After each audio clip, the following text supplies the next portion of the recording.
You tell them I'm coming, and hell's coming with me, you hear? Hell's coming with me! Your day of reckoning is coming! This is The Reckoning. The Reckoning. With Ryan High. Heroes never die. Gonna make it to the finish line. We know we survive, even if we crawl to the finish line. Now, here's Ryan.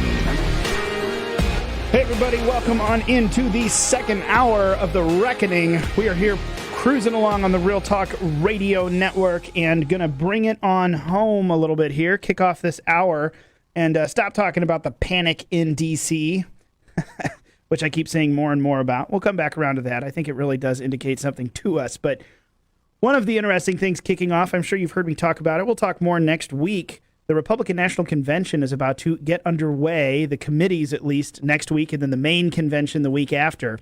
But we have in Missouri a little bit of chaos running into the mix, and I know that has been kicked off by a couple of articles. We addressed it yesterday, and as we're moving forward, there is a lot of information and a lot of deadlines. So we've got Amy DeClue calling in here.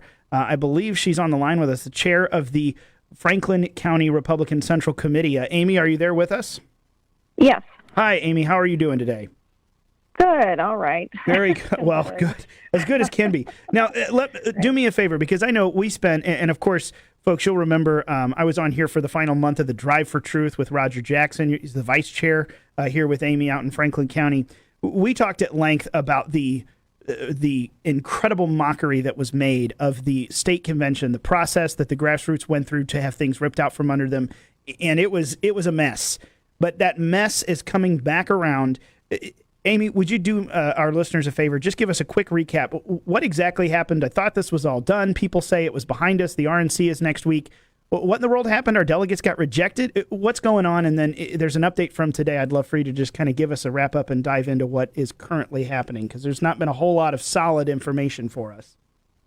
Okay, so as a lot of people know, the credentials process was an absolute disaster. The GOP had used some sort of computer program that failed, and we spent 4 or 5 hours trying to rectify that the morning of the convention, and we ended up having to do a roll call of the delegation to make sure everybody was there that was supposed to be there. And so we didn't technically even elect a chair of the convention until almost 2 o'clock. So that was kind of a disaster there. The grassroots showed up in a big way. We voted in 2 new committee people for the RNC. We had a slate there, a truly grassroots slate to send to the RNC. We had a couple of electors we got elected. We felt like it was a pretty good day, minus the fact that we didn't end up getting the party platform done like we had hoped. So fast forward to now, there were some people from Jefferson County and from St. Louis County committees that did not like the outcome of the convention. They thought they should get to go to the RNC. So they contested the convention. Unfortunately, the ear of some of the people on the contest committee at the RNC, their ears were bent, and to somebody specific that it would benefit, and they decided to honor the contest and overthrew the slate. So we have appealed. The Truly Grassroots for Trump slate has appealed. The RNC told the Missouri GOP they had until the evening of July 5th to turn in a slate. We were hoping they would do the right thing and turn in the slate that won at the state convention. Instead, they decided to make up their own slate. They say it was comprised of 3 different slates from the convention. But I did not see that as the case. I mean, there were maybe 3 from the Truly Grassroots that were added to that slate. All the others were from basically their people. Renee Artman, who was a part of one of the RNC contests, I believe she's the chair of St. Louis County, she was on the executive committee that got to vote on this. Coincidentally, her husband was also nominated as one of the alternates for CD2, and then she was also, I believe, put on the slate to go to national. She got to be on the slate, and she got her husband on the slate and also got to vote on the slate today. She did abstain from the vote for her husband, and I'm not sure what happened with the other one. But anyhow, they get to go now. Not only they get to go, but Mary Elizabeth Coleman gets to go as well. The lady who is in charge, or who is credited for killing IP. Yeah, at the end of this last session. And there was a lot of swirling around that, especially as we got to hear from Senator Ben Brown and a few others talk about the behind the scenes on that IP reform as they were working on it. That's not a name that I think is ringing very, very friendly right now with a lot of the grassroots in Missouri. So let me get this straight. A small executive committee got together and completely put together their own supposed hybrid of 54 delegates and completely vote on it themselves, the small executive committee, without the will of the convention that 100% voted these things through. I know that the process of amendments and platform here in Missouri got cut short, but this didn't get cut short. This had on-the-record votes. And these folks are just running through with a small group of votes today and then informing everyone what they've done. That's the long and short of what's happening?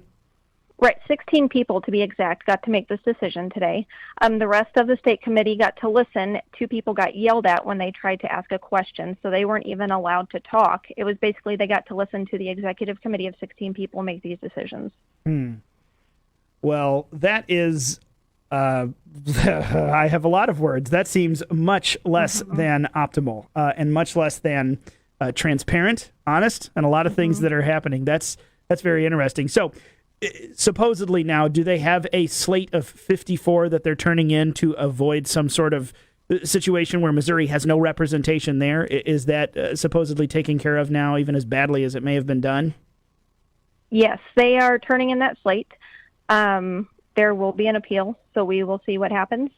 People might not know if they're going or not until the Saturday before. So, unfortunately, there are people from the truly grassroots slate who have already reserved their hotels. They've already got their flights booked, their travel plans done, their days off work, and now it's just kind of all been thrown in the trash, they feel like. So it's very frustrating because there were 800 plus people at the convention who made their voices known. And now I have people asking me frequently, why did I go? Why did I waste my time? My vote didn't matter. And that's horrible. Mm-hmm. Well, and I mean, I honestly, this is a tactic that the swamp uses, and the swamp the swamp isn't always Democrats; it is often Republicans, and the swamp's not just in D.C.; it's right here in our own backyard. But to disenfranchise people's work, to get rid of it, to demoralize them, this is something that absolutely happens. And I mean, like you're just telling us right now, it works. It so often works that people say, "Why did I bother? Why did I get stuck into all of this? This is worthless." And the reality is, go ahead. Basically, the GOP screwed up the credentialing, and now they get rewarded for it, and they get to pick who goes to the RNC. Is what happened. Yeah, and I mean, it's at this point, it looks like it's about rewarding people who have done them favors, not who've done the grassroots any favors. I tell you what, this sounds like something that people need to be losing their jobs over, folks. This is an interesting opportunity. I mean, I'm not looking to sow division, but can you give me any quick insight into where do we stand with the executive committee? Is that selected? Because I know obviously we have elections for our local committee people, for our central committee. That gets tied into the August primary. But the state committee members, remind me how they are chosen here in Missouri. Okay, so each county has a county committee. You send the chair, vice chair, and some of the people from the legislative district, little committees within the county, to the Senate District Committee. And ours in Franklin is the 26th Senate District Committee. You show up and you have a little election there in that committee meeting of those leaders, and then you decide a committee man and a committee woman to send to state. Ours is Bev Allen and Brandon Rodriguez. They do a fantastic job. We appreciate our two representation at the state. So that's what it is. So it's the Senate District Committee gets to send 2 people. Okay.